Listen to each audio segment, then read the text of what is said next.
बंधुगण समस्ते पचार आम फास्ट सेमिस्टर एग्जाम केबे हेबो कहतु फास्ट सेमिस्टर एग्जाम अपडेट दिंतु वेरी सिंपल देखो वर्तमान स्टेट रे आंध्र प्रदेश स्टेट रे बढ़ुची माने एक्सटेंशन करूछन डेटा राइट तेणु पुणी जनवरी 5 पर्यंत बढ़ी देछन आज जनवरी 3 तारिख हला पुणी 5 पर्यंत बढ़ी तेणु जेपर्यंत से फाइनाल न कही एडमिशन क्लोज है सब सीट फिलअप होगा से पर्यंत आम अनुमान लगे पारे प्रेडिक्ट करें किसी इनफर्मेशन दे पारे फास्ट सेमिस्टर एग्जाम केबे हम तो बर्तमान आम आग अपेक्षा करवा एडमिशन क्लोजिंग मन रखते एडमिशन क्लोजिंग ठू 1.5 मास 2 मास समय लगी पारे fast semester planning so admission जब क्लोज होगा जनवरी 5 तो आम एक्सपेक्ट करवा जे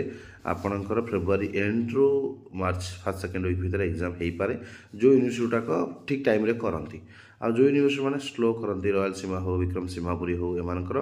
लेट हो पारे आहरी लेट भी हो पारे तो मुझे जनवरी सेकेंड वीक बेलू गोटे अपडेट देवी फास्ट सेमिस्टर एग्जाम केबे हम बोली सो से पर्यटन stay tuned please thank you.